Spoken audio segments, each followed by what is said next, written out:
Welcome back, everybody. Council, are we ready to resume the proceedings? If we are, you may proceed.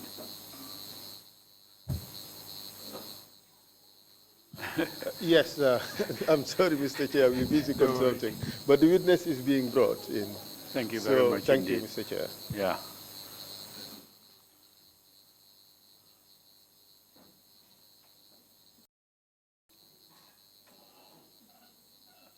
I would apologize to everybody, but thank the deputy for chairing the commission during my absence. I had to go to China to a major international conference that former Secretary General Kofi Annan and myself were involved in establishing. I couldn't avoid going there. I told them, the Minister of Justice and the President last year, that this is one obligation I would have to fulfill. They agreed with me. That's why I was absent.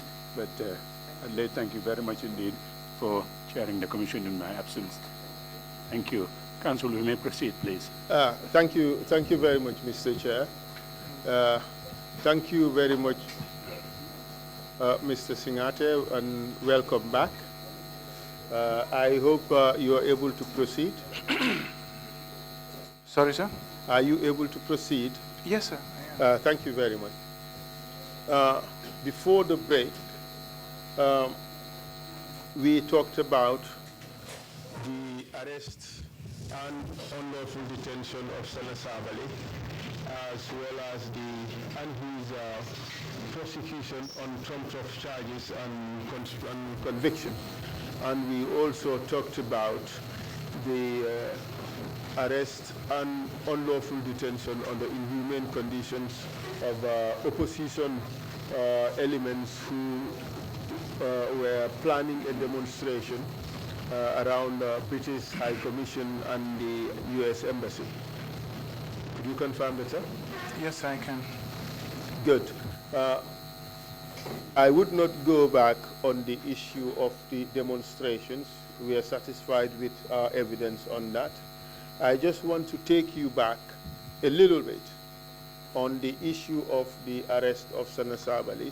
I know you have accepted responsibility, but for the completion of the evidence, I just want to play one video, the video of the testimony of Mr. Alaji Martin.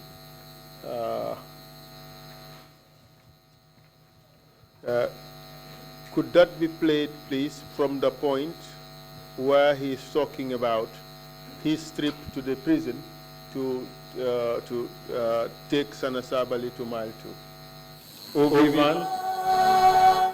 Thank you.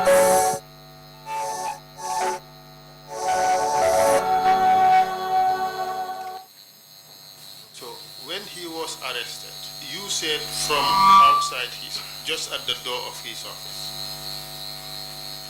he was beaten by yourself, Man Lafikor, Alma Momane, and Musa Jame, you said. Correct? Do you... he was recently arrested, that's why he was forced to be arrested. But you beat him? Yes. That was wrong? If somebody is recent arrest. So you would beat the person? Yes. And that is the modus operandi of the force you worked with at the time? No, at the time, if somebody is accused and you want to arrest him, he is receiving arrest. Council, you have to force him to be arrested. Yeah, yes, but did you have to beat him? Yes. If you want to overcome you have to deal with him. And by dealing with him, you'd have to beat him? At that time. Yes. At that time? Yes, at that time. So that is that was acceptable behavior at the time? At that time, yeah.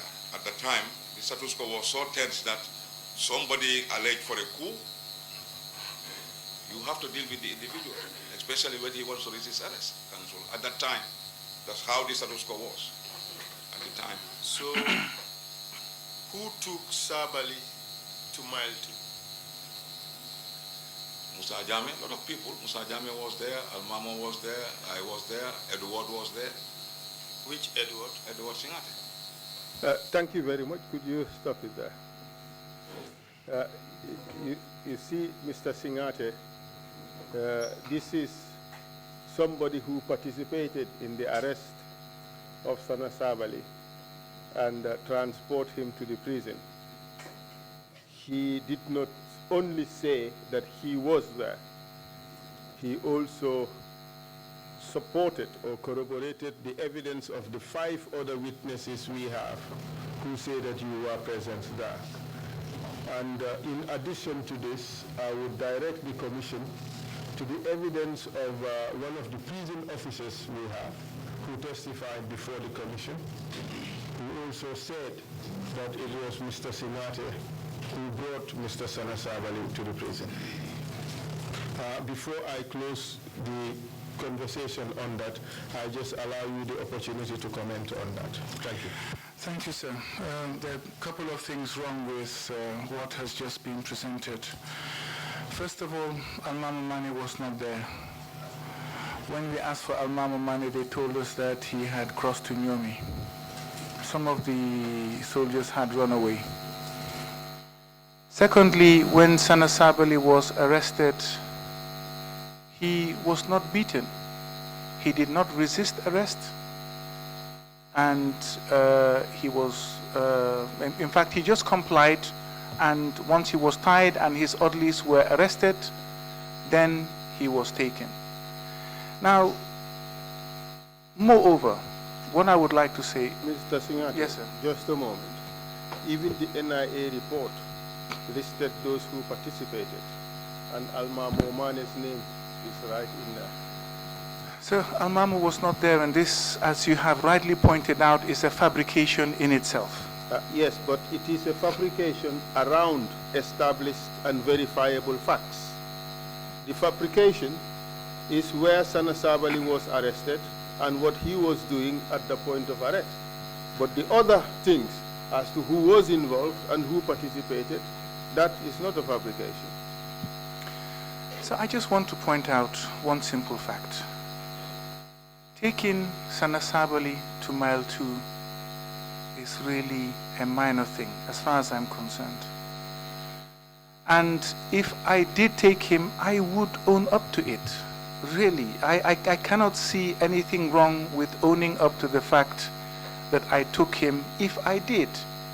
Now, like I have told you, I did not take him to Mile 2. But as the other evidence is there, well, I will just leave it to the hands of the Commission. I can only give my side of the story. Thank you very much, Mr. Singhateh. So with that, we move on to the issue of the attack, unlawful detention, and torture of UDP supporters at Denton Bridge in 1996. Can you tell us about that?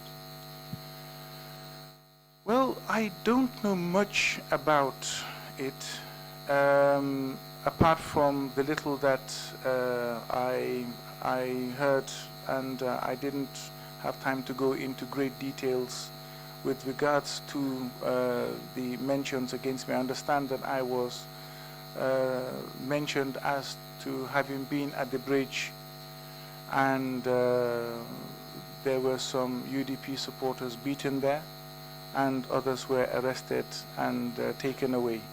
Is that the extent to which I have been mentioned?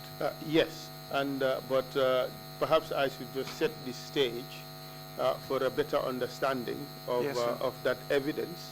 It's been alleged that on the last day of its campaign, supporters of the UDP were going to Banjul in order to receive the UDP leader who was coming from a provincial tour. And at the Denton Bridge, they were attacked by soldiers under the leadership or control of Mr. Yankuba Toure. They were taken off the road towards the side of the police, where they were made to kneel or lie down. There they were brutalized, badly beaten by the military. A lot of them were injured, you were alleged to have been present there. A lot of the injured people were taken to a private clinic in Kololi where they were treated. These people were almost more than 100. What do you say to that? Can I respond in Maninka, maybe? Please, go ahead. Okay, all right. Until after hello, Mr. Singhateh. Yes. Perhaps allow the interpreters to take up position.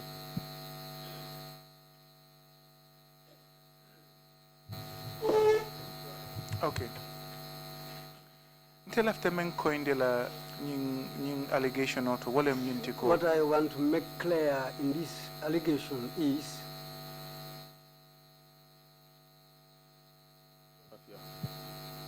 sorry, I just want to indicate that we cannot have more than 2 microphones on. The moment we have 3 microphones on, it means that mine cannot come on. So I'd suggest that we have Mr. Singhateh's microphone on and that of one of the interpreters. Otherwise, I cannot speak on the microphone. Okay, okay, just a moment. Let me clarify this with the technician. Can we have more than 2 microphones on at the moment? Or 3 microphones, exactly. We can only have a maximum of 3 microphones on at the same time. So the other interpreter, okay, you've turned off. All right, thank you very much. Mr. Singhateh, proceed, please. Okay, thank you, sir. Until after men coined the what I want to make clear here is intending you the call I have mixed up with the UDP people a lot. Do be searing kono to jang ateleka UDP sponsor bari. Someone is here among us who sponsors the UDP, but bari na university fanang atefana ya take jele ay dojole. But my university fees were partly also paid by him. Woto andum badin jama fango be UDP jama fanam be APRC le. And a lot of my relatives are part of the UDP, and I have some relatives also who are in the APRC. Ngamira mulbeye wolone na banko doya battle. I think a lot of people know that our country is a small country. Bari allegation nyinta so la mbafula ko mbeje. I cannot deny the allegation. I will say that I was there. Andung alseyam fanyi. I am appealing for forgiveness. Ku kilin ne koitama ninga momo lipa ngam fangole lipa. One thing is clear to me: if I happen to beat anybody, then I have beaten myself. Bare mamira wolungo mulko ngamol lipale konye mabetel. And I don't think that somebody has said that I beat somebody on that day. I was there, but I didn't beat anybody. Bari hani bide. But up to now, mammo ma nyawonya. I didn't touch anybody. Iboita mengo menkang. Anybody who has been wronged. Ntola fault le moti. It is our fault. Andumbe yam for Daniela.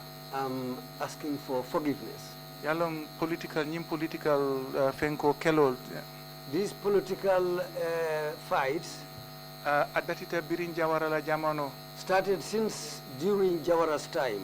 Hani Solo Dabo ntekoto ma membanta mamme bake. Even my elder brother Solo Dabo, who died not long ago. Abenu NCP le. He was in the NCP party. I rally sotole nyinata sate tola betumanna. He once had a rally in Tumanna. I forgot the village name. Bari anim PPP nkul fanana tabengo silo kang. He there met up with some people from the PPP party. Bari nkoto nyul mutaye jufara kende kefango. They beat my elder brother and his people very seriously. Inim borotatan. They ran away. Left a kamen yitandi. What I want to show here is I have no ill feeling for anybody. Whether you are a member of the UDP or you are from the APRC, whether you are from PDOIS, my wife is in the doi party. So left a membambande wala nintiko political violence ninkelo. What I want to explain here clearly is political violence and fighting. Nyanta graduate la wala silang. I should have enough knowledge about that. I should be graduated in that. Alese yamfanye. I'm asking for forgiveness. Dindi yalemu. I was a young man at the time. Namira 25, 26 years damma. I was around 25, 26 years at the time. Bari hanibi. But up to now, wo fango manke excuse the pulka mo my manyan memmalam. That couldn't be justified as an excuse to beat anybody. Woton sonta alisi yamfanye. Now I agree. Then please forgive me. Allah baraka. Thank you. Thank you very much, Mr. Singhateh. I understand you have accepted responsibility. You have accepted that you are present there. But would you also accept that soldiers who were subordinate to you carried out the beating of the UDP supporters on that evening? I think I try to accept everything generally. I accept all of the allegations and I apologize for it. And also, I accept responsibility on behalf of the troops. Council, I'm not the type that will point fingers to my juniors and say that it is their fault. Hence, I was senior. No matter what happened, under whatever circumstances, I take responsibility for their actions. Perhaps I would not broaden it as to take it to whatever circumstances, but I would limit it to the law of command responsibility. That if you knew it was going to happen and you failed to prevent it, you are culpable. If it happens and you failed to punish, you are equally culpable. You agree with that? Yes, sir, I do. And you knew that was going to happen. They were going to beat these people. What I can agree to is that we did not punish. That one I know we did not punish, but leading up to it, no, sir. How about the ordering? I would imagine that Mr. Edward Singhateh standing there by being vice chairman of the APRC, the soldiers would not come and have the audacity to beat anybody without his express order. Yes, sir. The situation leading up to it is a little bit hazy. That is why I accepted everything. I cannot say that the soldiers met me there. What would I have been doing there at the bridge within UDP and then soldiers come to meet me? No. I must have met the situation, but I'm not preferring excuses. What I'm trying to say is that my mere presence during the incident was wrong and I accept culpability. Thank you very much, Mr. Singhateh. Now we move on to the assassination of Mr. Usman Korosise, who was finance minister for the AFPRC. Tell us what you know about that. Yes, sir. The last time I saw Korosise alive was at the airport when we went to see off Jammeh. After we dispersed from the airport, I went home, and the following day, I believe it must have been a weekend, so my routine would have been to go to the stadium in the morning to play football. It was later on in the morning, upon my return, that I received a call from the Secretary General, Alhaji Mustafa Wada. And he had told me that we had lost the finance minister, a colleague, Usman Korosise. Please proceed. Yes, sir. Subsequent to that, we discussed that a thorough investigation has to be conducted, and we attended the burial. Who discussed the issue of the investigation? myself and the Secretary General at the time. And tell us what happened after you attended the burial. Well, when we attended the burial, of course, I mean, there were a little bit of hostility at the funeral, but subsequent to that, yes, sir. Do you know why there was that hostility? Yes, sir. I believe the death of the late finance minister was blamed on the military. We were being blamed for the death. And it has nothing to do with party politics, isn't that the case? Well, you see, Dipakunda at the time was a stronghold of the PPP. So generally, you know, we knew that it was not a territory that was going to be friendly. The entire Gambia was a PPP stronghold. So Dipakunda was not in isolation.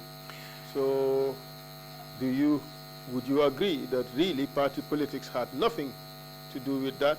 It was all about the perception, the belief that it was the soldiers who killed Mr. Korosise. So is that the whole of the Gambia was not a PPP stronghold. PPP did not constituency throughout this country. The NCP used to win a number of seats. So as at 1994, if you look at the results of the 1992 elections, it was basically a landslide for the PPP. What I am trying to say is that the attack, the animosity that was displayed towards you was not based on party politics. Rather, it was based on the first point that you made, the feeling by the people that Mr. Sise was assassinated by members of the AFPRC. So I was there, and I can only tell you the perception that I had. I agree that in part was because they believed that Mr. Sise was killed by the military. In part too, because it was a PPP stronghold that we had not yet penetrated.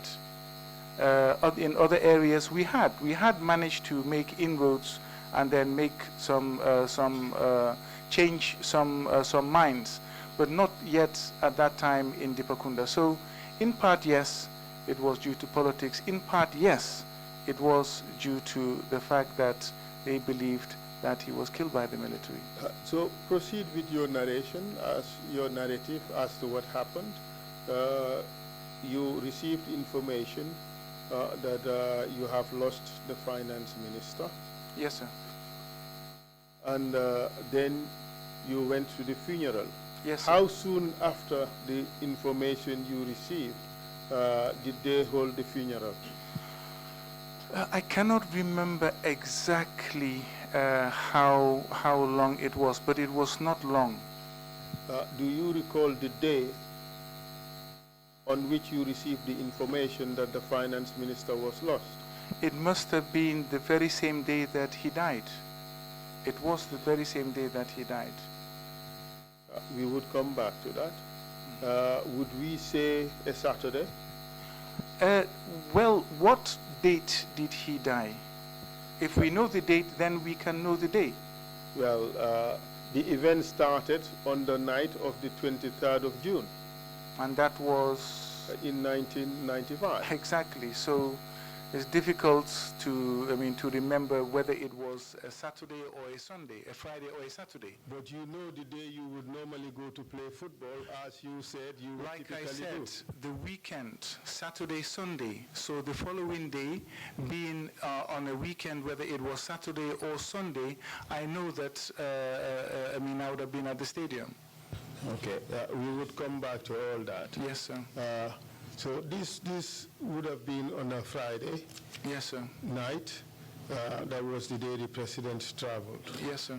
So after you received this information, do you know whether the burial occurred on that same Saturday or it occurred on the next day? I know there was a post-mortem that was conducted. I am not sure whether the body was released to them exactly that day, but what I do know is that I was at the burial.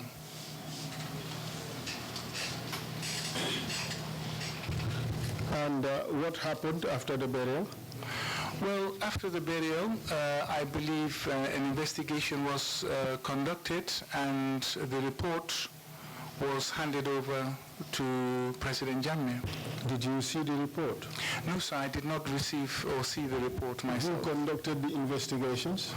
I understand that the Secretary General had instructed the police to conduct an investigation. Mr. Singhateh? Yes, sir. Would it surprise you to note that we have heard from the top officials in the police, and all of them confirmed that there was no investigations? What do you say to that? Well, I believe that there must have been an investigation. We will come Yes, back sir. to Yes, all sir. that. We will come back to all that. Why was Mr. Korosise assassinated? Well, to the best of my knowledge, it had involved some money from Libya that was being taken to the Casamas rebels. Proceed, please. Yes, sir. And how I got to know about this, we were in President Jammeh's office, cannot remember exactly how long before. It was not too long, within the span of 2 weeks, I guess. And Jammeh had, in fact, it was myself, there was the former DG of NIA Sambaba, and there was Usman Korosise. We were not there for this purpose. We were there for something else. Once that finished and the three of us stayed behind, Jammeh had been complaining about the border closure with Senegal. Which three stayed behind? Myself, DG, and Usman Korosise. Proceed, please. Yes, sir. He had been complaining about the intermittent border closure by the Senegalese. And he said, in fact, it's good. We have some good news because the Libyan authorities have sent some money for the Casamas rebels and for the rebels just across the border from Casamas in Guinea-Bissau. There was a group of rebels along that stretch. Now, DG NIA had told, his first quick reaction was, sir, you need to use diplomatic means to solve this issue. And I agreed. Now, Koro was definitely in support of Jammeh and gave him an idea of how to get back at Senegal. And what his suggestion was that we move the ferries from Bambatenda, Yilitenda, and ground them with the guys that they are undergoing maintenance, and take the ferry from Bao Bolong, that was before the bridge was built, and station it at the Trans-Gambia Highway. Because of its small nature, it would not be able to cross the trucks like the two ferries that were there, therefore leading to a bottleneck. The trucks from Senegal would not be able to cross. And Jammeh jumped to that idea and gave instruction that it be carried out, and this exactly was actually carried out. Now, after the death of Korosise, yes, sir. Just a moment. Yes, sir. At this stage, did Mr. Singhateh, excuse me, give any other suggestion apart from this suggestion to create a bottleneck? No, sir, he did not. As far as I can recall, he did not.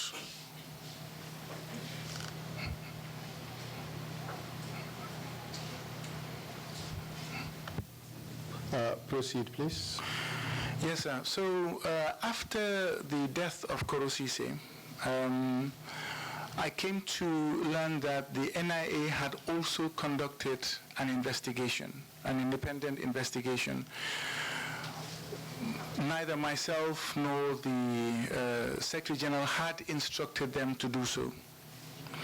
But it was Sambaba who passed by my office. This was after the return of Hechi Yahya Jammeh from his overseas trip. And he wanted to give me a short brief on the report.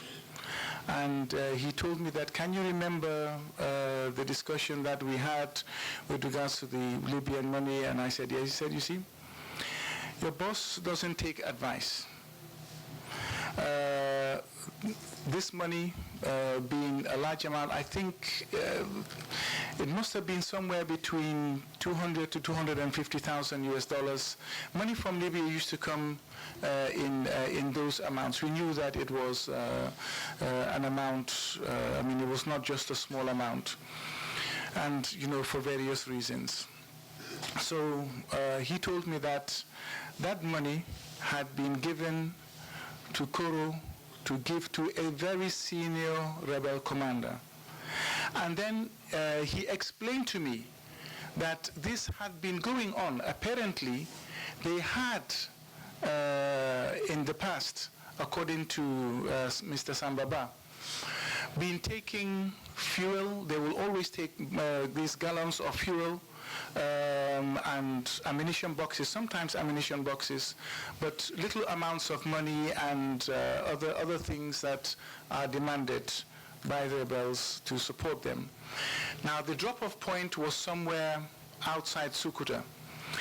The roads that are there right now, the tar roads, were not there in 1995. And according to Mr. Ba, the rebels used to come in with a gele or whatever vehicle, and they used to wait, and then once they meet, then the exchange would be made. But this time, because the money was a significant amount, it was given to Mr. Usman Korosise. Now, the DG NIA at the time was saying, look, he's not ruling out an accident, he's not ruling out, but he did tell me that he wanted to speak to one of the soldiers whom they had established was there, and this was Tumbul Tamba. So he promised that once he gives the report to President Jammeh, he would keep me posted. Now, some days later, I met with DG. He had not got back to me, and I asked him, but how about what we discussed? And he said, well, you know your man. He just took the report and then placed it and then told me thank you. And that was it, end of story. And how about, at this stage, did Mr. Singhateh support any activity with the Casamance rebels? Well, I cannot say that he did support any activities with the Casamance rebels. I'm not aware of that. I'm just aware of the conversation that we had in Jammeh's office, and then the subsequent report that Sambaba gave me. But what I can tell you is that Apart from the three of us that were there, myself with Jammeh, myself, Sambaba, and Korosise, nobody else was aware of this fact. Jammeh didn't trust Kababajo enough to bring him in on certain things, and neither Yankuba Toure. So I am quite sure that maybe they're hearing this for the first time if they're watching. We received evidence that on that fateful night, after you returned from the airport having seen Jammeh off, you went to Yankuba Toure's house and together with soldiers from the Gambia National Army, yourself, Captain Yankuba Toure, Peter Singhateh, Alaji Kanyi, BK Jata, and a few other soldiers, you executed, you assassinated Yankuba Toure, Mr. Usman Korosise, took him and his Mercedes-Benz to Jambur, staged an accident, incinerated the vehicle, and there you have it. The rest is history. The charred remains were subsequently recovered. What do you say to that accusation? Sir, I say there are so many things wrong with that narration of events, and if we go through the evidence, I'll be able to point that out to you. We would go through the evidence. Yes, sir. The question now is, do you accept that you participated in that assassination, or do you deny participation at all? I completely deny, sir. Okay, then we would have to go through the evidence and see what it says. What was your relationship like with Mr. Usman Korosise just before his death? He was my colleague. We had a good relationship, actually. Would you say that your relationship was cordial, friendly? You see, one thing that occurred shortly after his appointment, he informed me that his father was Alaji Seni Sise.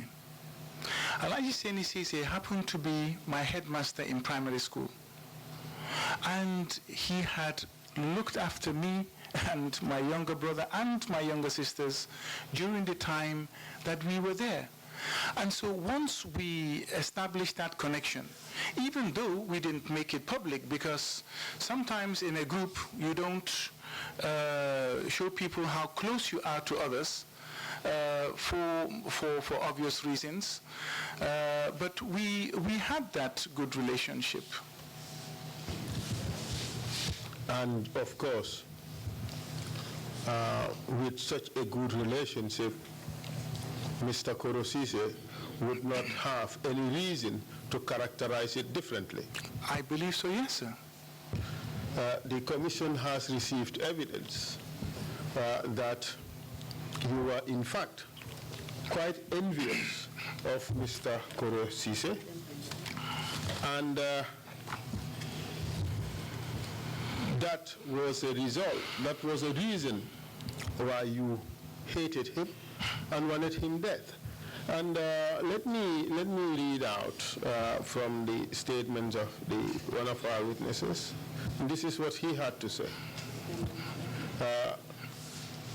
Question. And at this stage, what was the power dynamics like in Yahya Jammeh's government, especially members of the council or cabinet for that matter?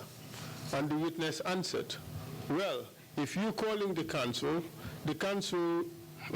were still seen as the upper echelon. That is chairman, vice chairman, interior, local government minister. Those were the men in uniforms. Then the civilians. But in responsibility, Usman Korosise was becoming more closer to the chairman than the others. was that read favorably, question rather, was that read favorably by those who you called the others? And he answered, I know it would not be favorable to Edward Singhateh.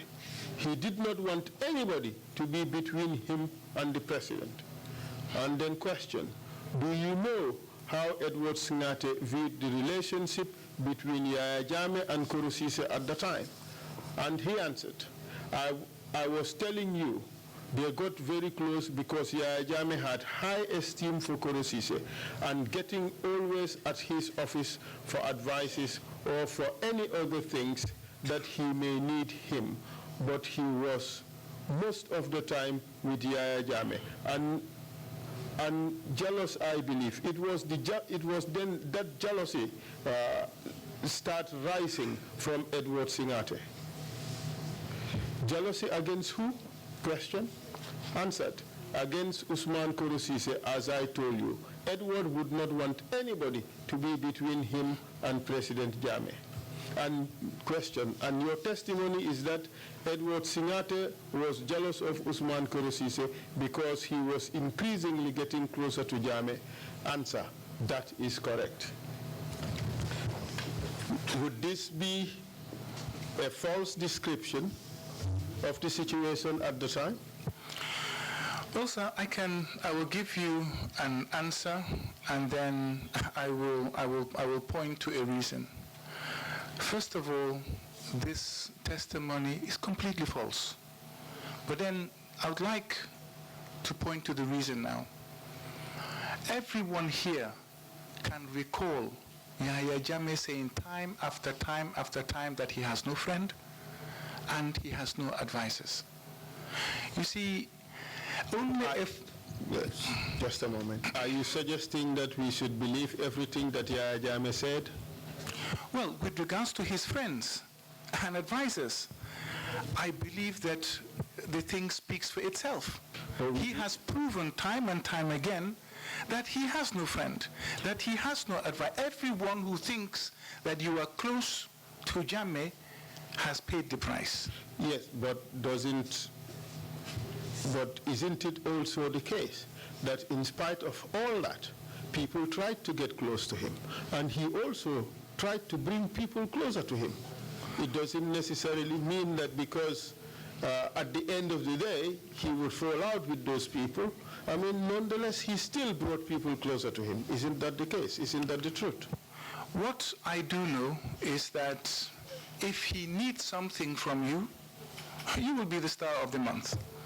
As soon as that need goes... Was Koro a rising star in Yahya Jammeh's cabinet? What I will say was that Koro was our finance minister. We relied on his expertise to keep the economy going. Was he a star in that cabinet? Everyone was a star. Was he regarded highly? Everyone was regarded highly as far as I Was he regarded over and above his peers in cabinet? By who? Jammeh. I would not know that. You have to ask Jammeh that. But Jammeh is not available here. You are here. You are an observer of what was happening. Would you say that Koro was regarded highly in cabinet, above others? Even if he was, Jammeh did not show that. So I cannot answer for Jammeh. So you believe that that was not the case? He was not regarded, he was not viewed as a rising star in that cabinet? What I do know is that he was important, and we all relied on him to ensure that we kept the economy afloat. He was a very important part of the team. So you are telling us, therefore, that his position was not one you would be envious of. Is that what you're suggesting? Absolutely not. I was once offered finance minister and I turned it down. So you are not jealous of Koro? For what?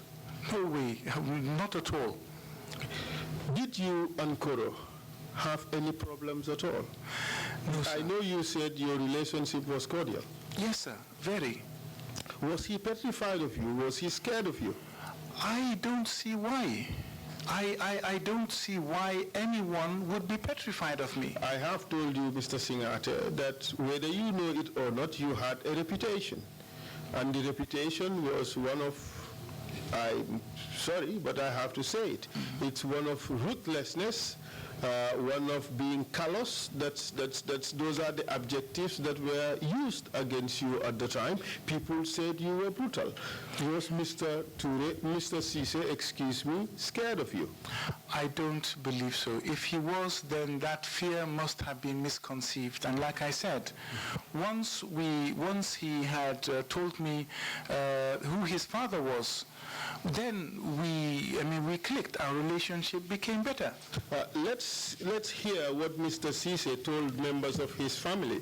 May I ask the OV van to play the evidence of Madam Bajen Sise, please? However, May of 1995, I worked in my mom's bedroom. Hello, could you, I think there is a corruption. You have two audios going on at the same time. Could you start it again, please? Expressions.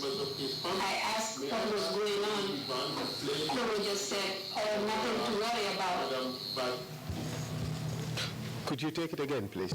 A message to her saying, and he had it on 1995, Lieutenant Edward Singhateh at the time, mom's bedroom, and Edward found Singhateh and let him mom kill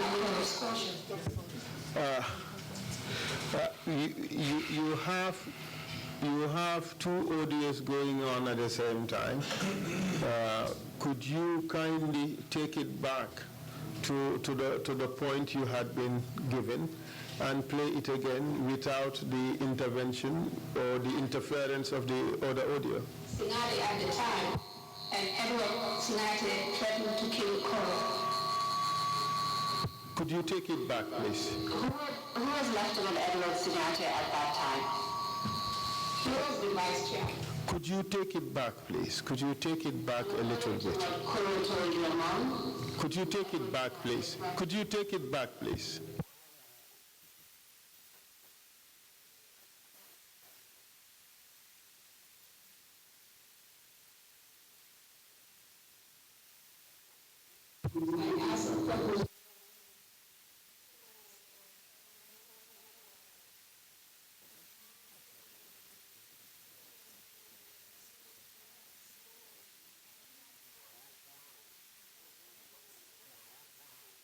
Sorry, Council, we are not hearing.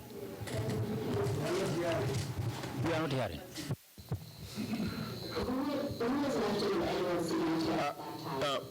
The problem, Obi-Van's.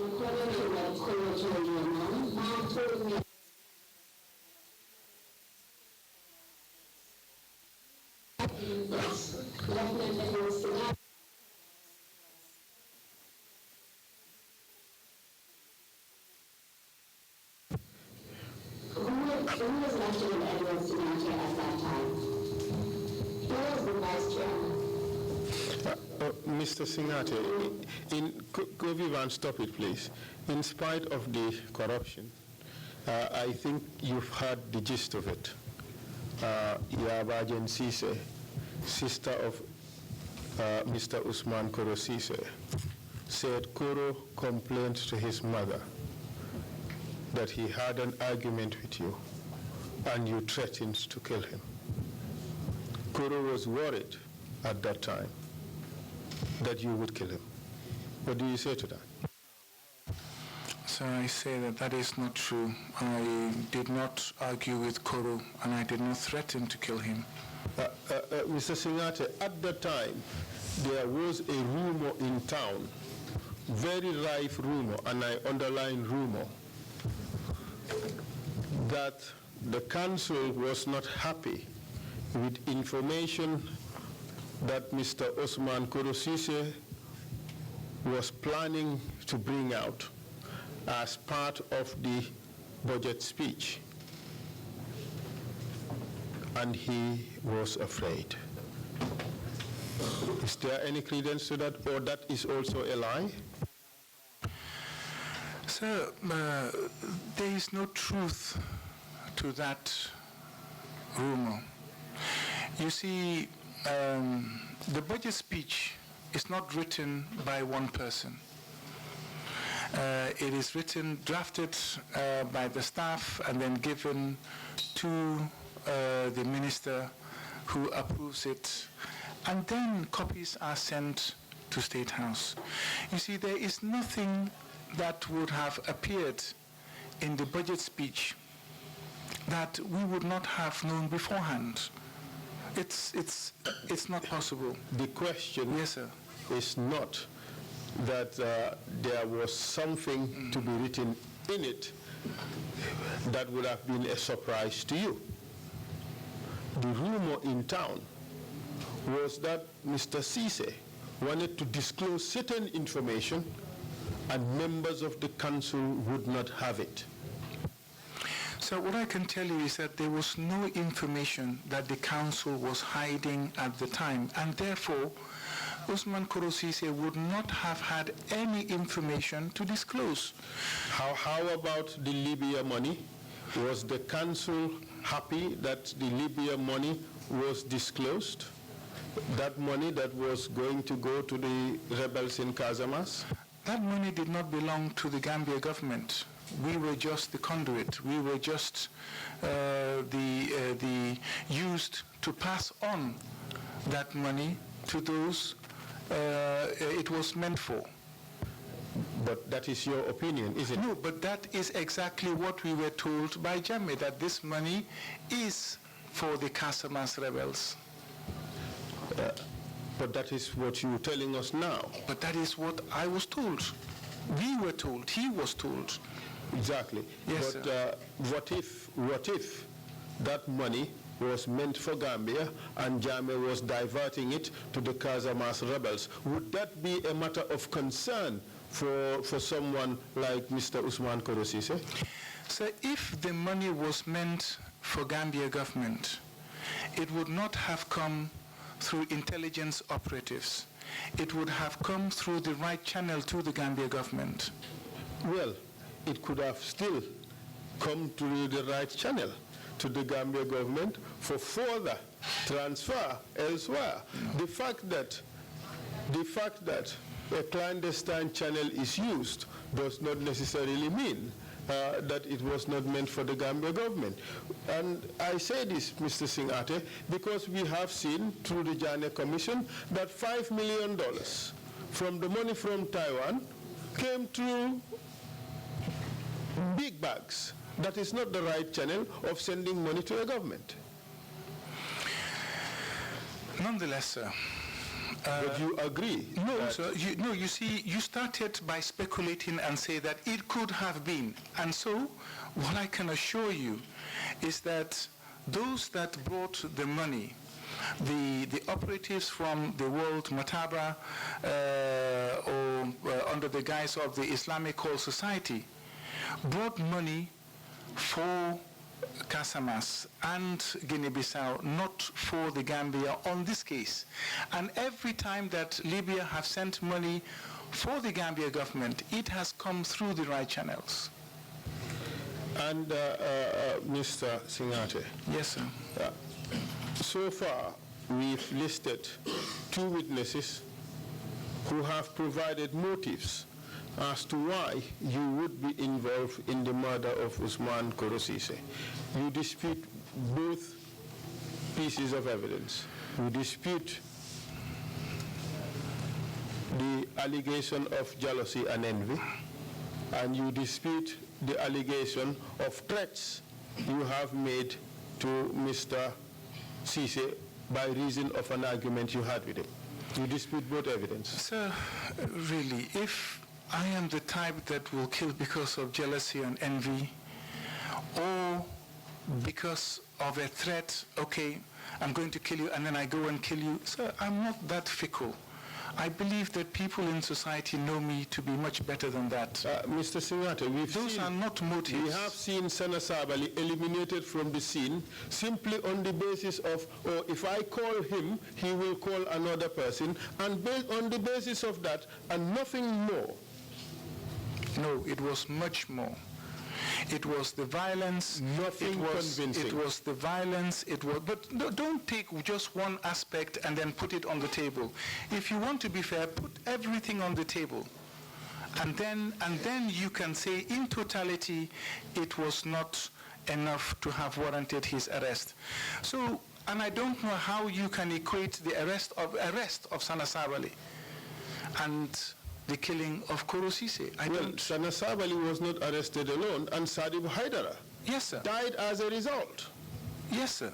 Exactly. So here is a death, here is another death. What I'm trying to say is, your point that you are not so fickle, that you would not just, on the basis of a threat, just go and carry it out. I am telling you that, well, we have seen it happen. Sana Sabali and Sadibu Haidara were arrested on the basis of spurious allegations, and as a result of their conduct, their treatment, Haidara died. Yes, but that was a threat to the president, and not that I carried out the threat.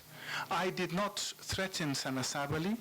At no point have I threatened him or Sadibu Haidara, and I had nothing to do with Sadibu Haidara's death. Well, you have everything to do with it.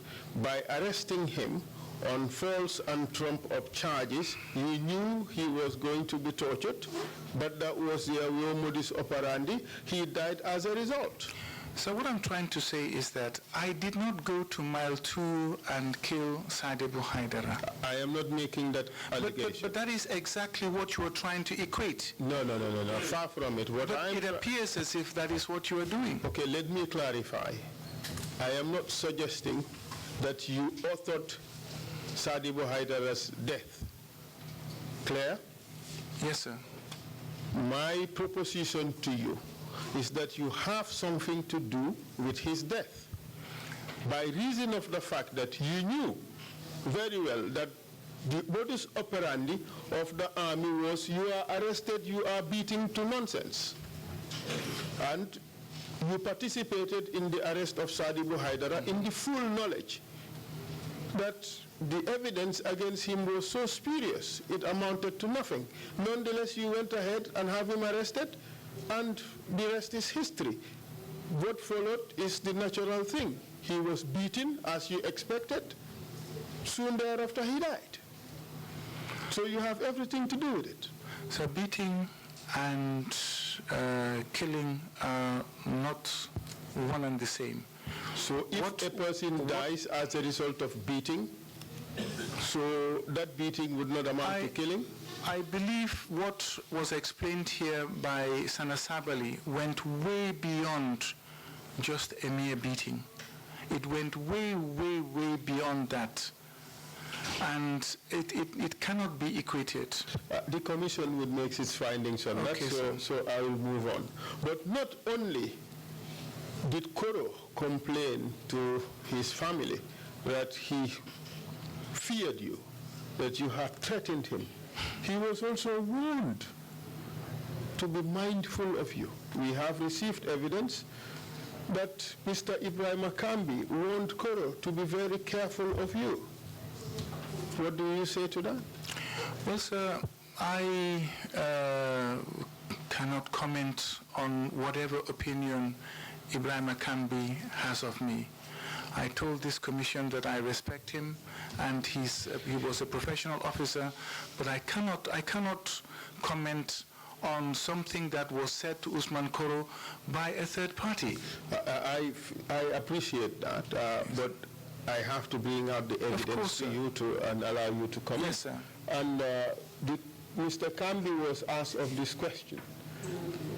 Sorry, Yabajan was asked this question.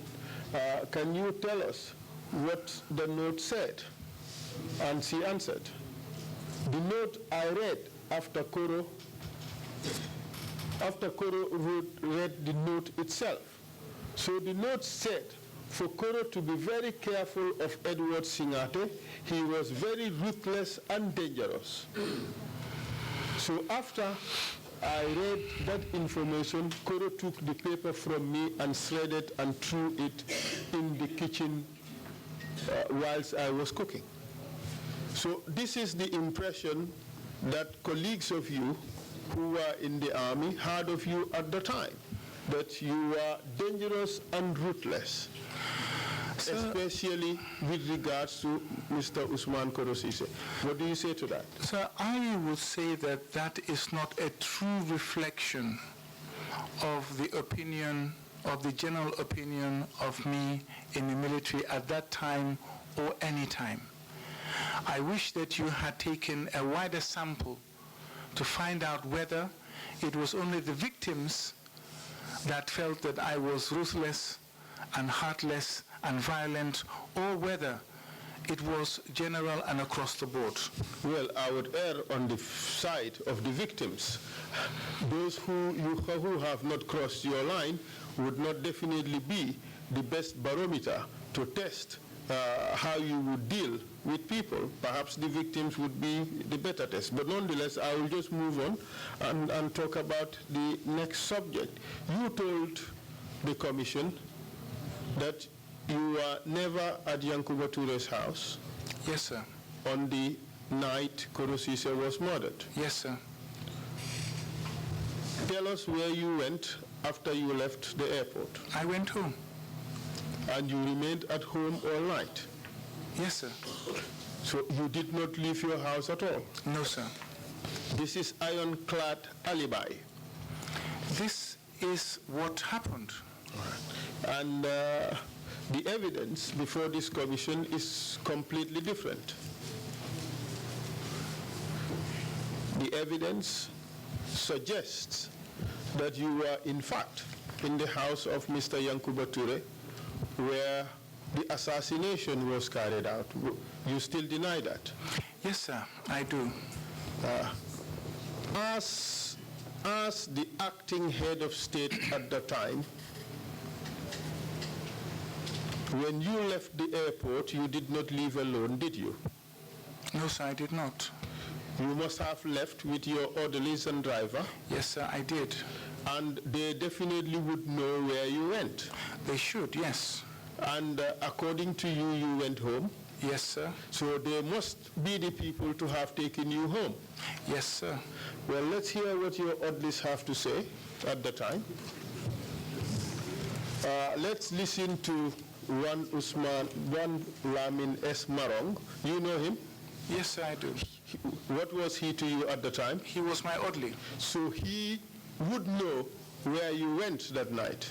He should have, yes. Yeah. And let me read out his statement, Mr. Chair. Paragraph 31, and I quote, "On the issue of the death of Usman Korosise, where I was named, on that day, Chairman Jame was due to travel. However, a guard of honor was not performed because it was raining heavily that day. On our way back from seeing the president off, I was with Bachsamba Jallo and Lamin Fati. Edward Singhateh asked us to pass by Yankuba Toure's residence. Upon arrival, I opened the car door. He alighted. The statement says aligned, but that's a mistake. It should read he alighted and gave me his briefcase to go home and give it to his wife, Aja. He indicated that he did not need an escort. On our way home, I said to Fati, it's not safe as he is without an orderly." Unquote. Your own orderly said you did not go home as you suggest. He dropped you off at Yankuba Toure's house. Is he lying? Well, sir, first of all, it was not raining heavily at the airport. Mr. No, Singhateh, we have to look at the evidence in totality. We just cannot cherry pick exactly what we want. I will allow you to indulge yourself, but it would be helpful if we focus on the important issues. Obviously, the evidence is that it rained that day, whether it heavily or not so heavily, that's an individual's opinion. But I'll allow you to respond to the issues you want to respond to. But let's focus on the most important issues. Proceed, please. Yes, sir, they are all important issues. Yes. Secondly, too, Bachamba Jallo was not my driver at the time, so he could not have been in the car. And thirdly, they would not have dropped me there on that day. If it was any other day, yes, I would have said yes. But as acting president, I would not have risked, first of all, being dropped off alone anywhere, number one.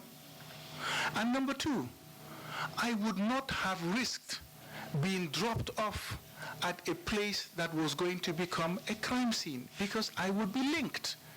So I'm not intelligent, but I'm also not that stupid either. You're telling us you would not be dropped off at a crime scene?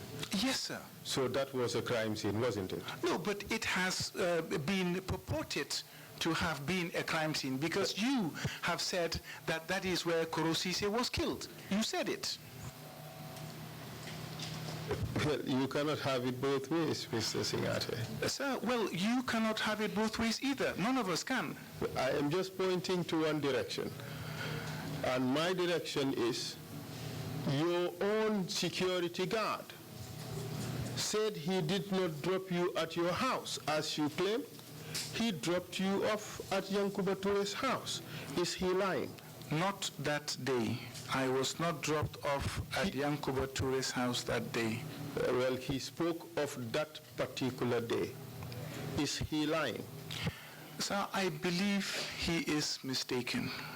Okay, you did not have only one security guard. True. Correct? Yes, sir. In fact, you had two. Yes, sir. And the other security guard would be Lamin Fati. Yes, sir. And Lamin Fati would obviously know where you went from the airport. This was not any other day. This was a day when the president was traveling. Correct? Yes, sir. Let's hear what Lamin Fati has to say about where you were taken on that day. Could you kindly play the video, please? Audio, please.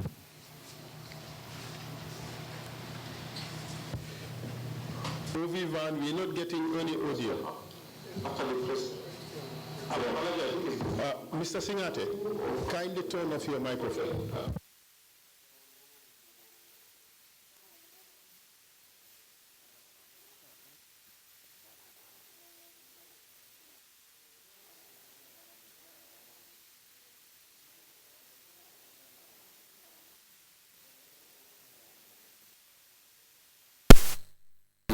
But normally there will be some delays.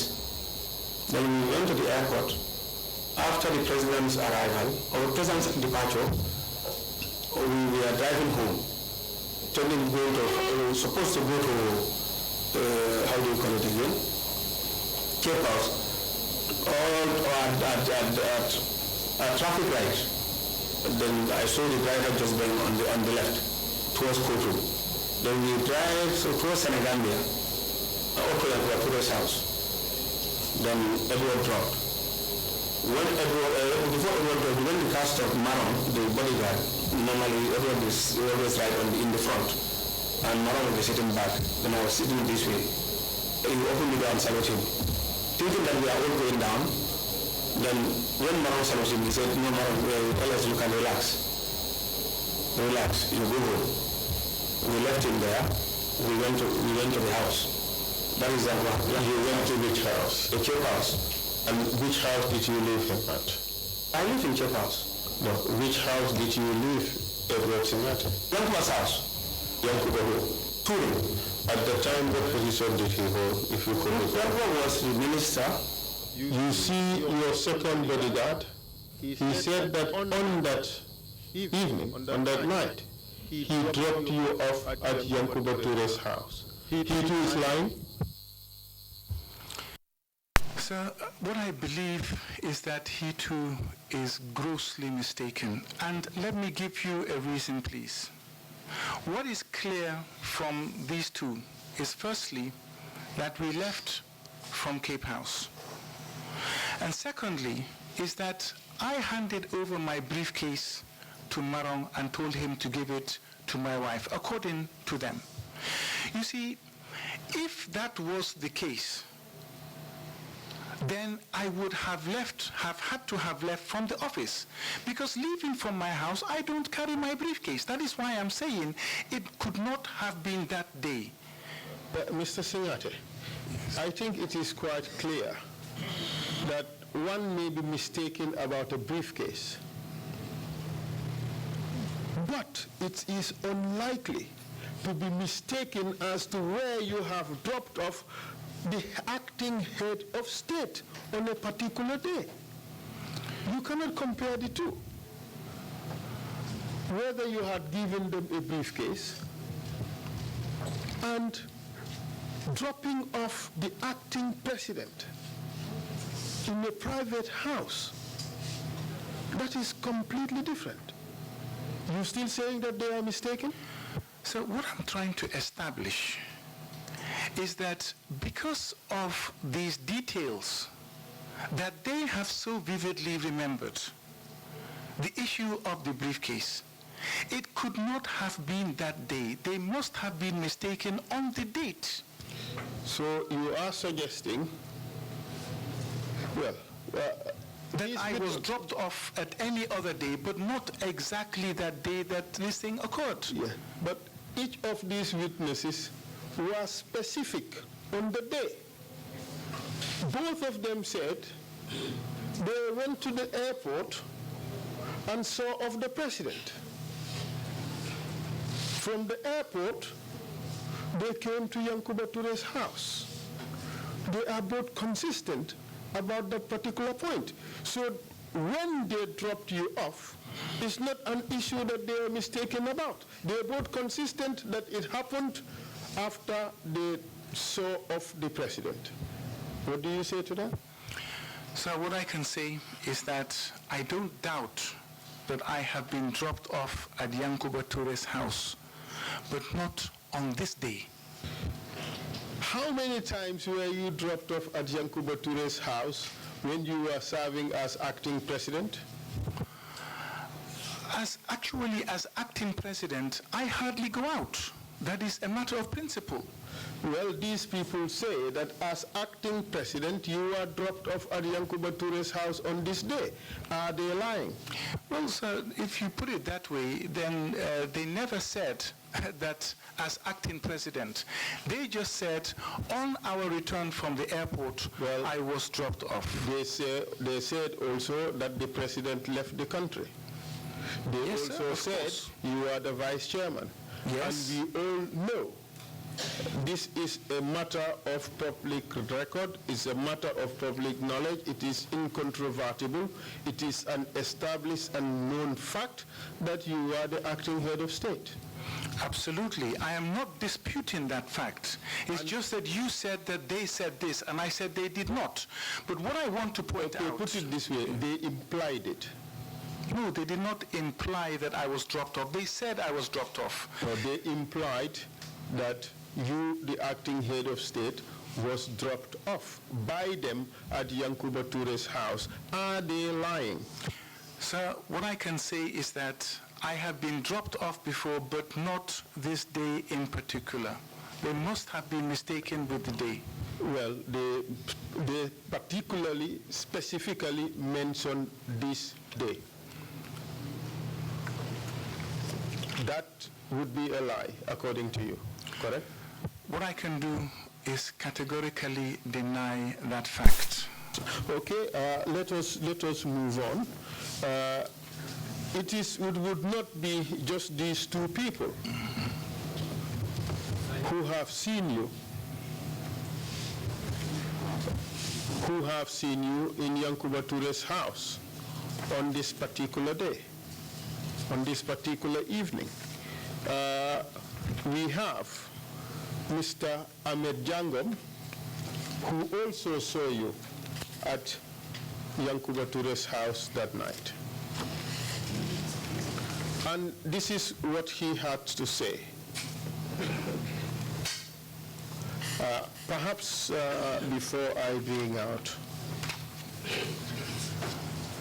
this fact, okay, let me just go with it. This man said that they were made to go on patrol. And when they went on patrol, at a point he was tired and he decided to come back to the house. And when he came to the house, what happened?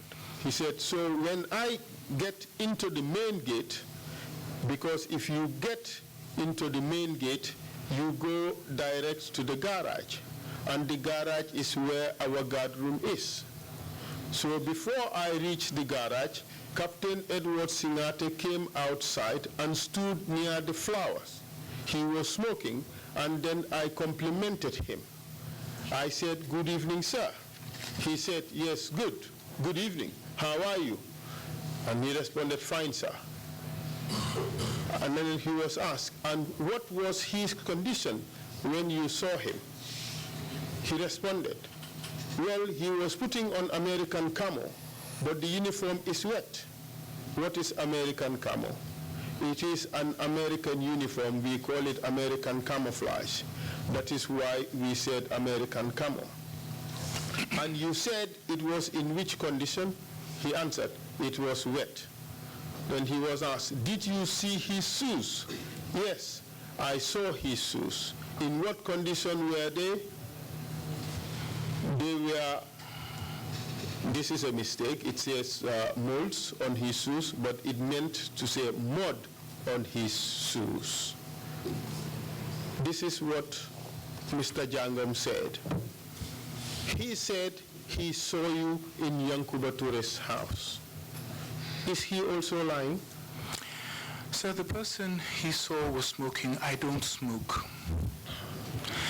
He said that my uniform was wet at night. A dark camouflage uniform that is wet at night, you cannot tell. And in the dark, you cannot determine whether my boots were muddy or not. He never said it was dark. But it's at night, was it not? But you are assuming that it was dark. At night, if I was dropped off at night, I cannot assume that the sun would be out. This is the house of a minister of state. But I was not inside. I was outside, according to him. Allow me to land. Yes, sir. You would imagine that there would be lights, and that the lights would not be limited to inside the house. Well, sir, if you were there, I'm sure Jangom did not say that, or are you assuming on his behalf as well? No, I'm not assuming. I am just responding to your own assumption. You are suggesting that it was dark. And I wonder how you know it was dark. You must have been there. No, you said that it was light. You could not have been there, would you? No. Exactly. I am telling you that this is a minister's home. One would expect that there would be light in the home.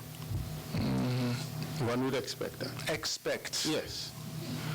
So, anyway, what I can say... Except if you are there and you want to tell us that you know as a matter of fact that the place was dark.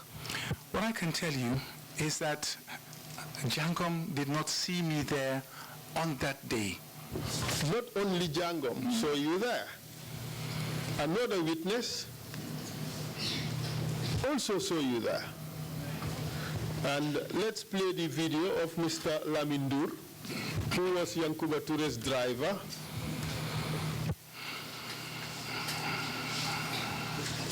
Mr. Singhateh, kindly turn the microphone. They sent somebody, you know, at that time there were no mobiles, so that you could call someone.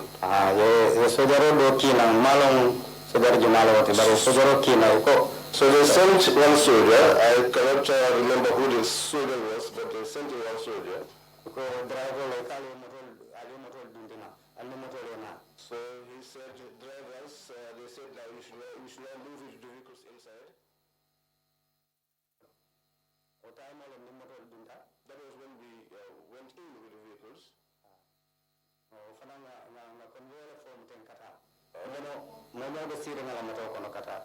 That time also, as we were moving, we formed a convoy, each sitting inside your vehicle. Do you recall how many vehicles were in that convoy?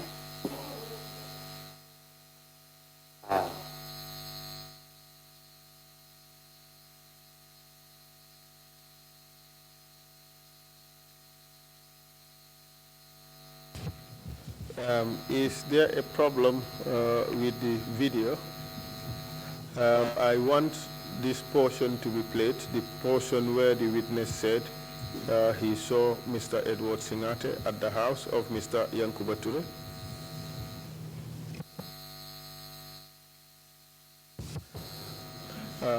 Mr. Chair, perhaps I should just proceed, and one of my colleagues would go to the OV van and inquire as to what is the problem with that video so that it could be sorted out. With your permission, thank you, Mr. Chair.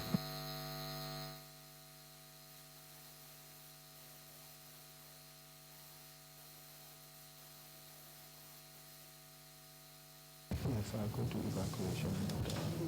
That's okay. Mr. Singhateh, we will come back to this, all right? Perhaps I would take a step backwards. People, the video is fine? Is that so? Okay, play it. Sagar, perhaps you could wait and see. Kindly play the video, please.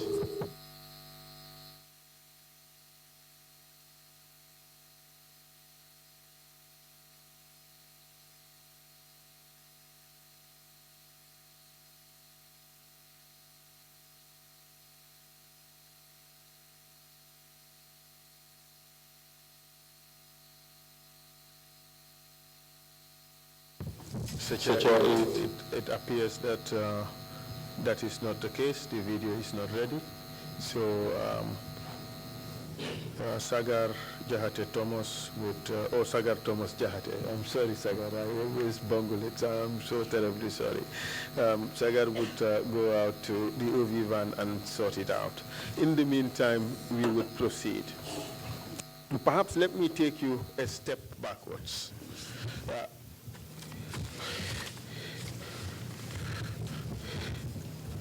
It is suggested that prior to Yahya Jammeh's departure on that day, strange things happened at the airport. Whilst Yahya Jammeh was on the steps leading into the plane, he stopped, beckoned on you, and he had a conversation with you. Is that correct? Well, I cannot recall exactly, but what I do know, on several occasions, as he has been on his way out, whether he's been on the steps or before he alights the steps, he has called me aside and then had a discussion with me. On this particular occasion, the evidence is that it happened twice. Even just before he entered the plane, he asked you to come again, and you had another conversation with him. So what is strange about the president calling his vice and then talking to him before he goes into a flight? The strange thing, Mr. Singhateh, is that those who are present are people who've been present during many, many departures of the president or the head of state, and they have never seen such a thing happening. Well, sir, what I can say is that if every time the president travels or President Jammeh has traveled and he calls somebody to talk to them, somebody dies, then there will be hardly anybody left, because he does it regularly, and people see him on TV calling people aside and talking to them, whether it is the vice president, whether it is a minister, whether it is one of the security chiefs. If he has got something to discuss for you to follow up or do, he will call you, but that has got nothing to do with anything. This is right just before he entered the plane. He called on someone in your person to discuss issues before he went in, And that must be quite important, isn't it? Well, sir, there were many important things happening at the time. Yes, and therefore this one would be quite important, wouldn't it? Well, sir, what I do recall is that we had the Constitutional Review Commission. We had decrees which were being drafted.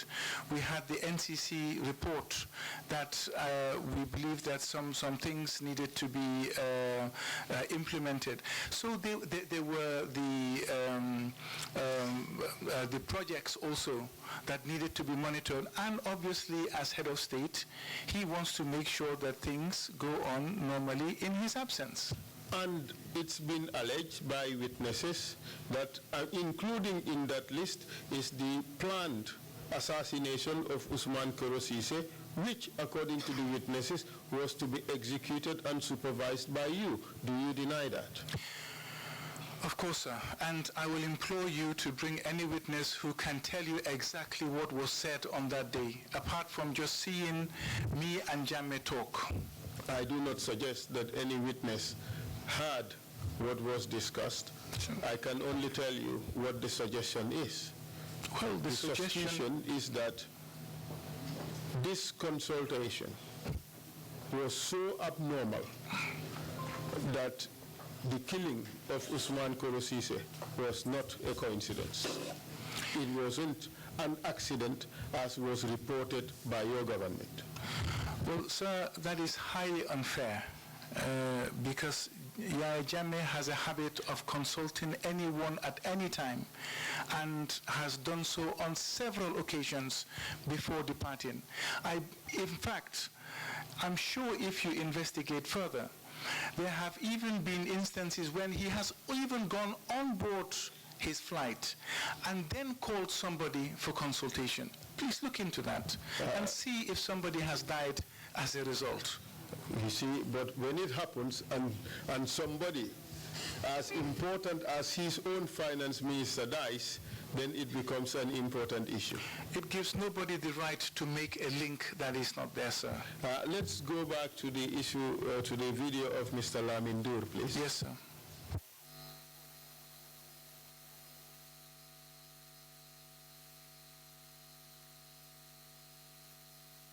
Which main road are you referring to? Akobe silaba jumalema, wala musilaba membora na main gate. This is the main road that from the gate. Wala na tafo ako futakara training school mapa. That's the road that goes towards the training school, where you bend to go to the training school. So we came from the back gate, and then we went onto the main road. From where you were, could you see what was happening around the camp?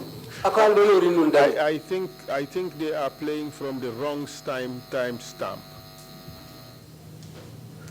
We want the portion where the witness is talking about Mr. Yankuba Toure's house. We will come back to this video. I think they're having problems.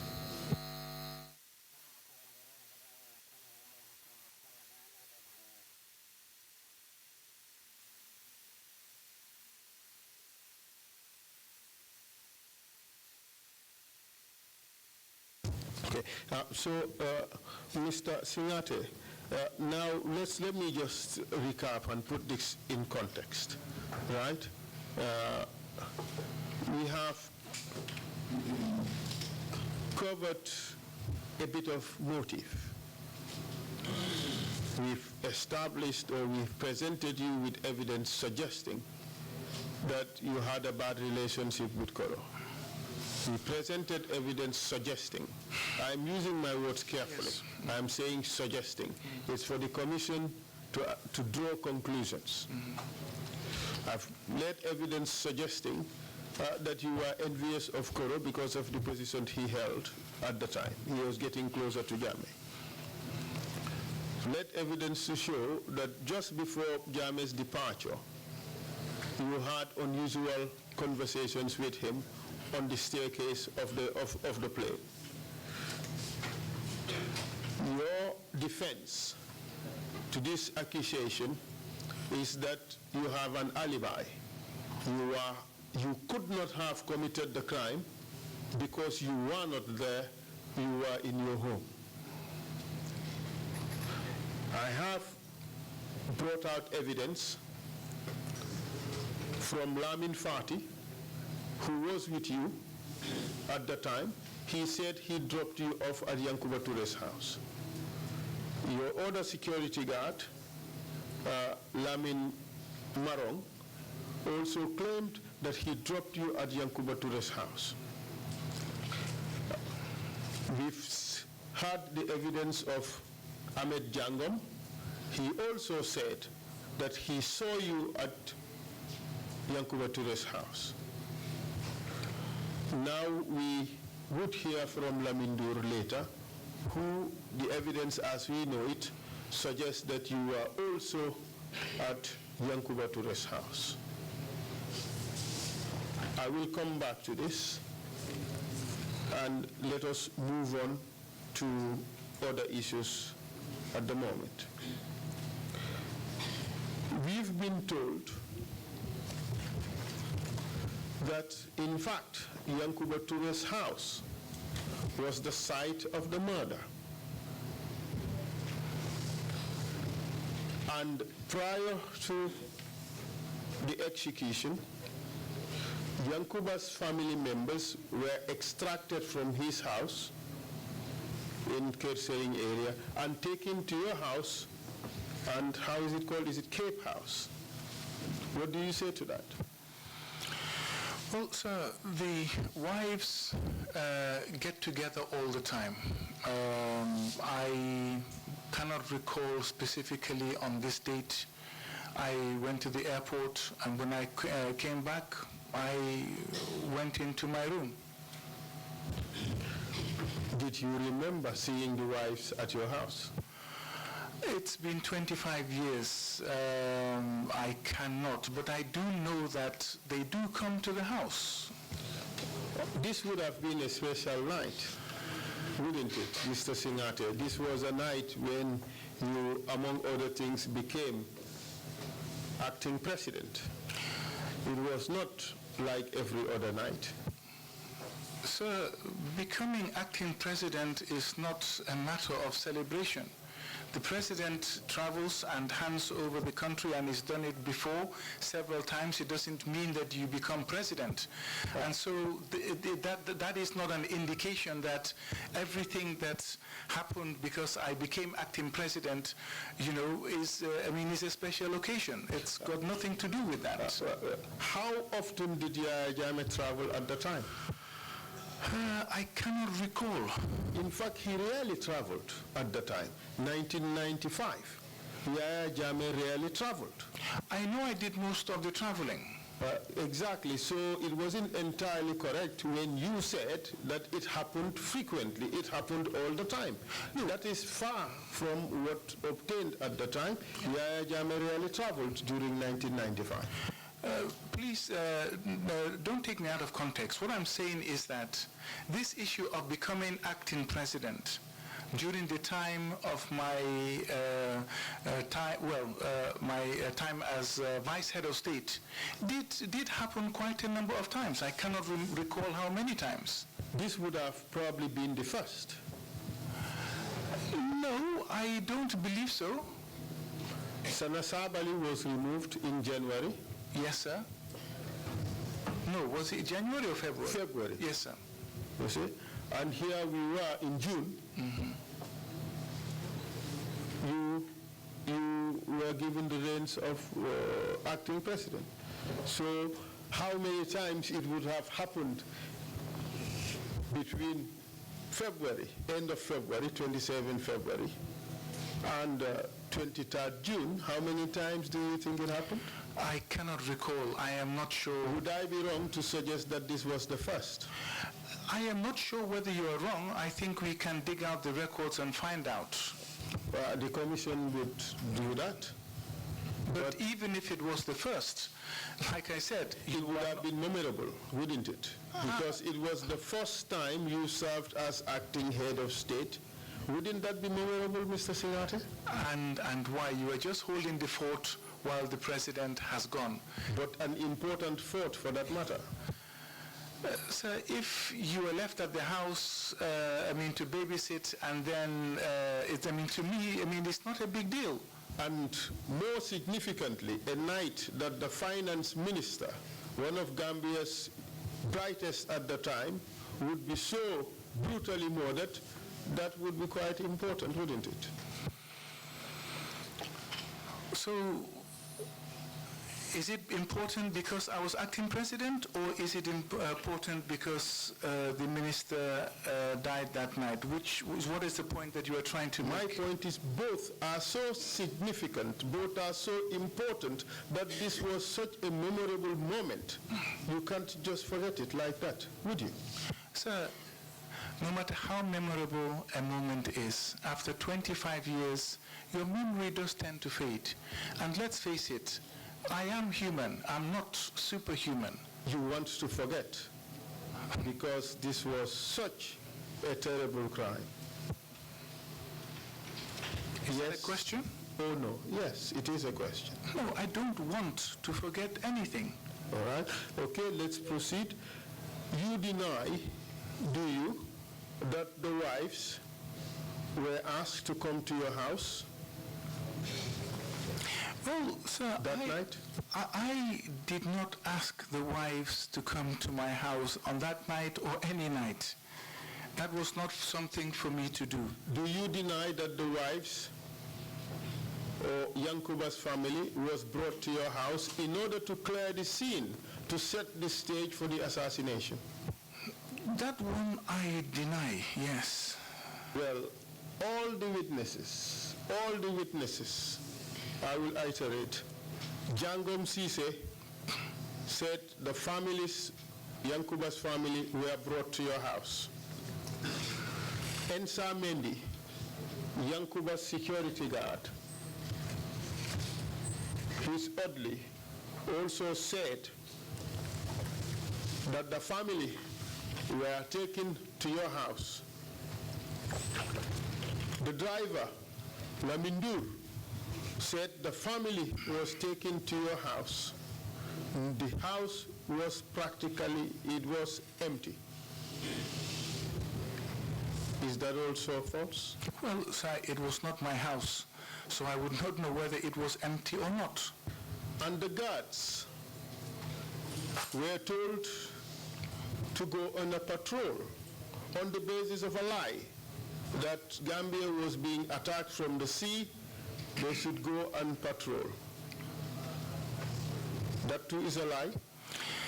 Sir, at no one time was anybody informed that Gambia is being attacked from the sea.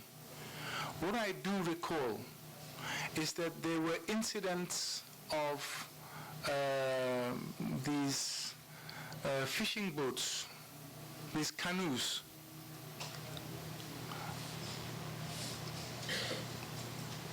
Please go ahead. Incidents of canoes coming ashore along Fajara. And this was reported by civilians on several occasions. It was not known whether they were smuggling goods. It was not known whether people were coming in. It was not known whether there were arms that were being brought in.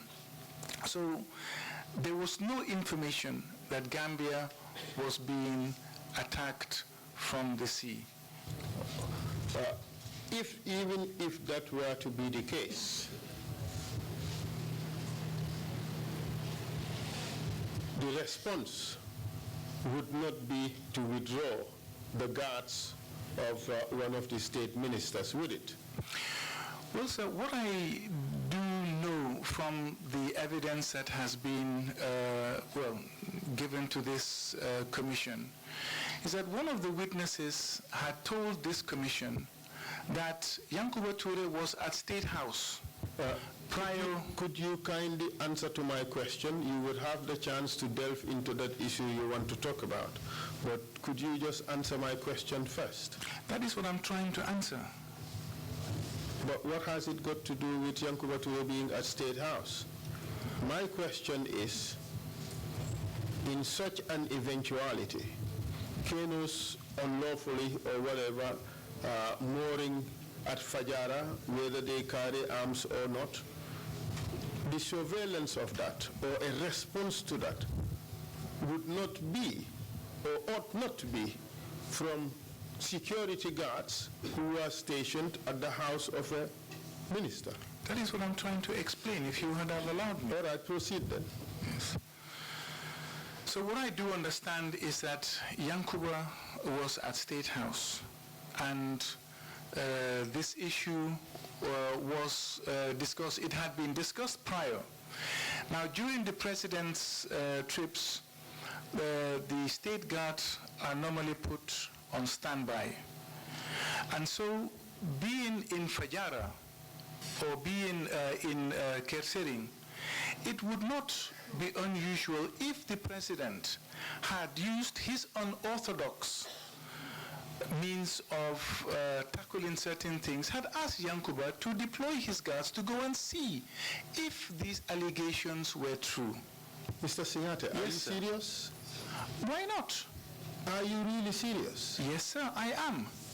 You mean that Yahya Jammeh may have withdrawn Yankuba's guards and leave Yankuba unattended, and for those guards to go to the beach and patrol to see whether there are boats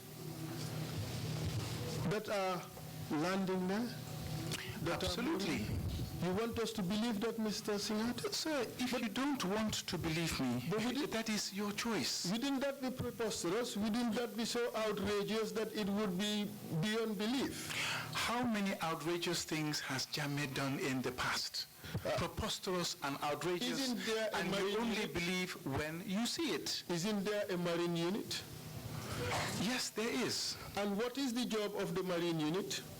Yeah, the marine unit is, the role is to protect our territorial waters. Wouldn't that include detecting and taking care of those boats you just talked about? Yes, but remember, it takes a just lot. Answer the question. No, please, if you don't allow me, you would not understand. You see, you have a certain perception, and if you don't allow me to explain, Mr. you will not Singhateh, get... please don't hide behind "if you don't allow me." I have given you every latitude to answer every question, including this one. I'll give you every room to answer the question. This is a question that required a yes or no answer. If you want to expatiate, by all means, go ahead. But you can easily answer this by yes or no.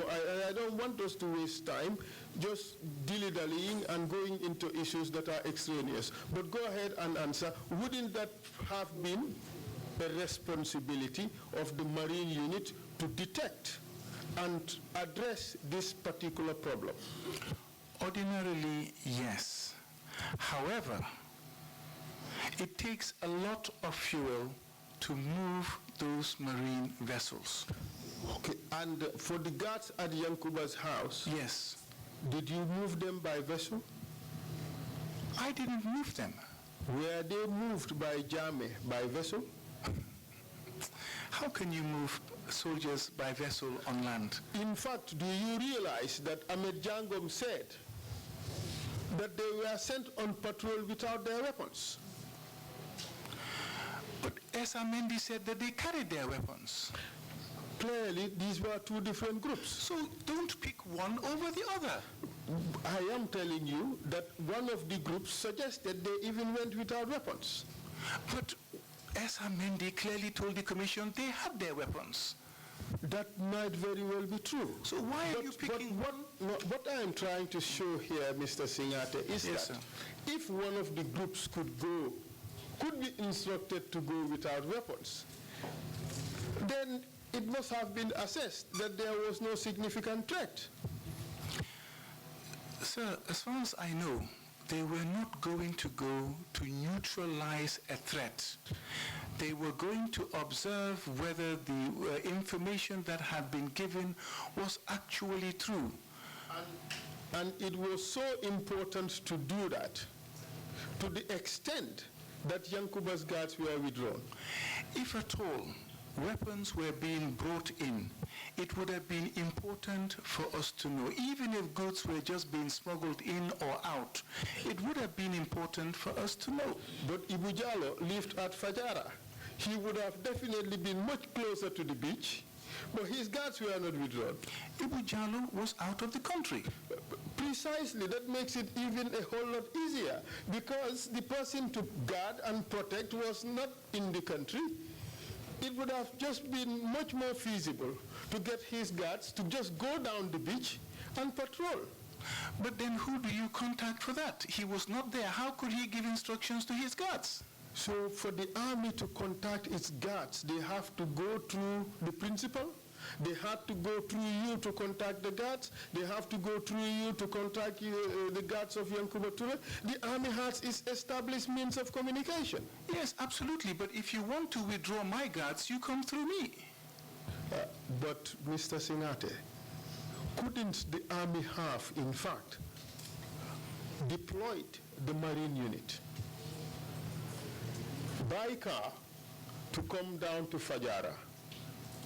Couldn't that have taken place? So when this issue was being discussed between Yankuba and the then head of state, I was not privy to it.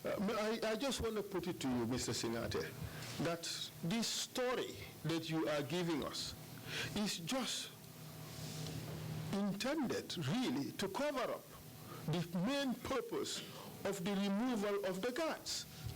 It was all intended to clear the scene such that this heinous crime could be committed away from the peering eyes of the guards. That is the reason why all these guards and the family members were removed from Yankuba's house.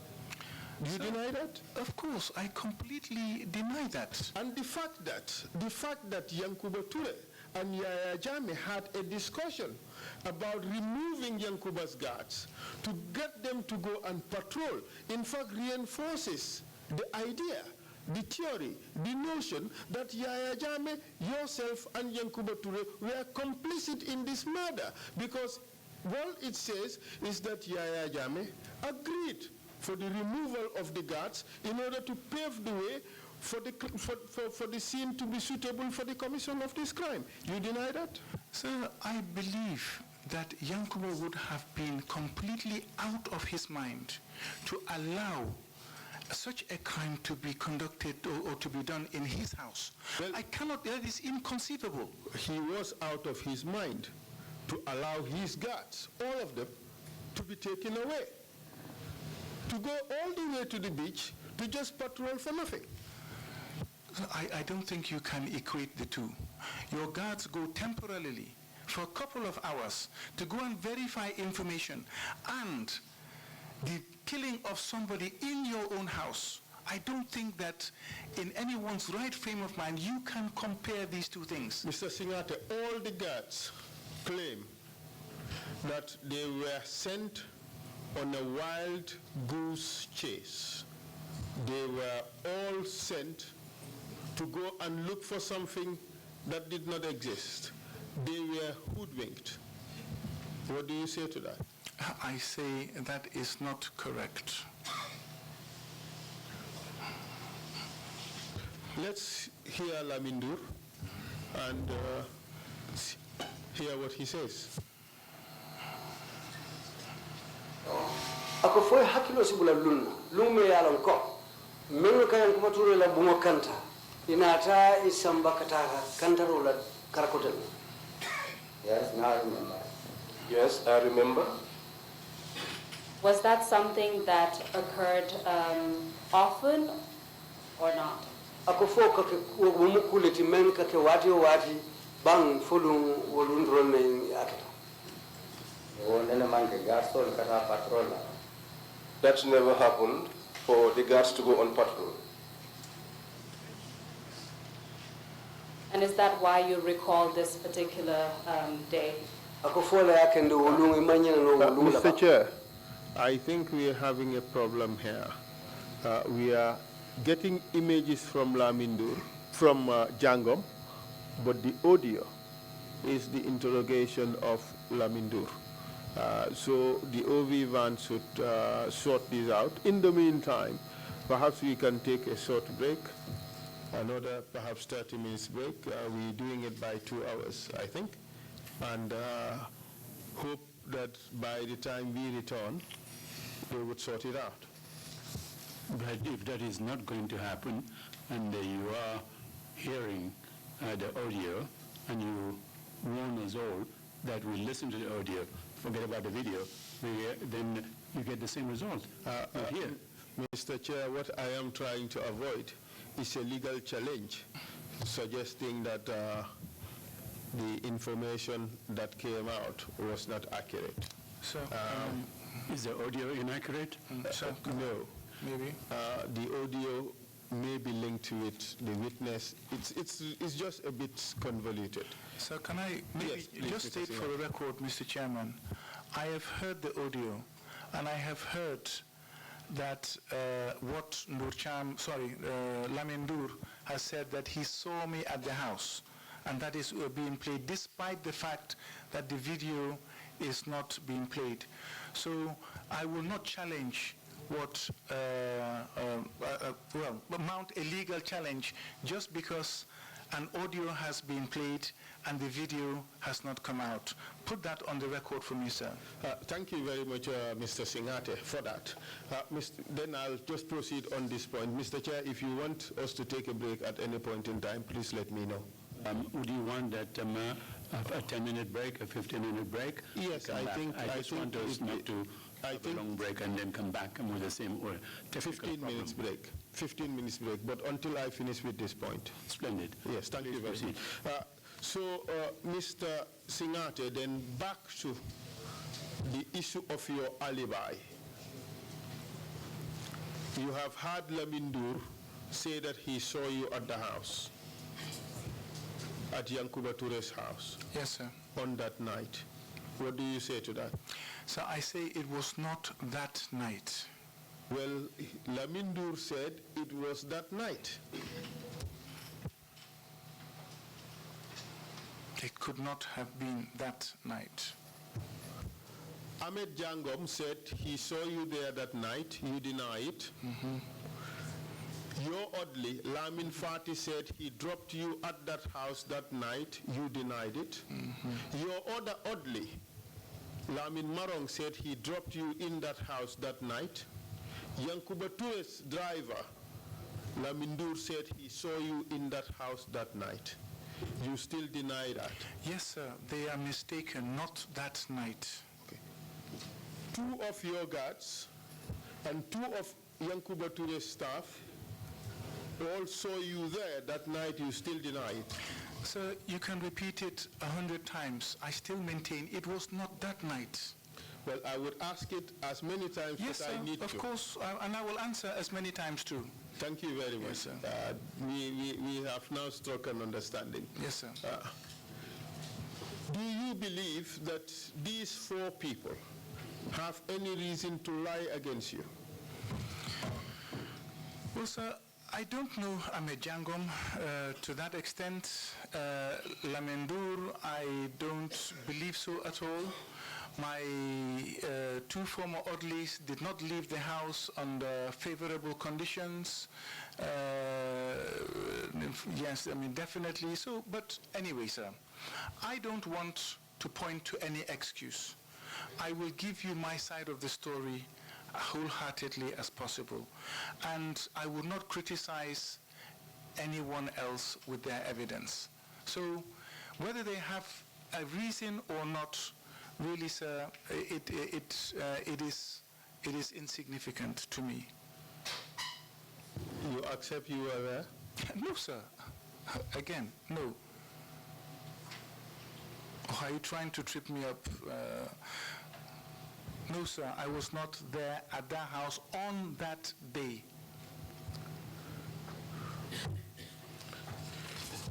Alaji Kanyi. Yes, sir. He testified. Yes, sir.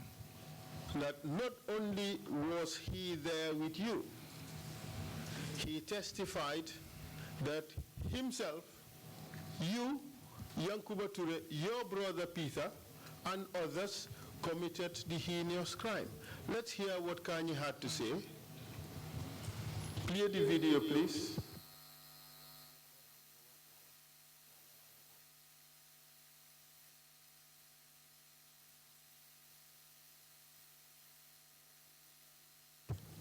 Alaji Kanye, please.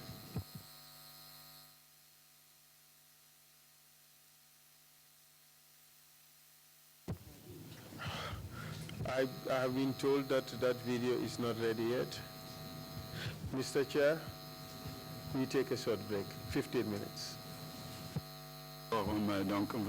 Sorry, we come back at 5 o'clock.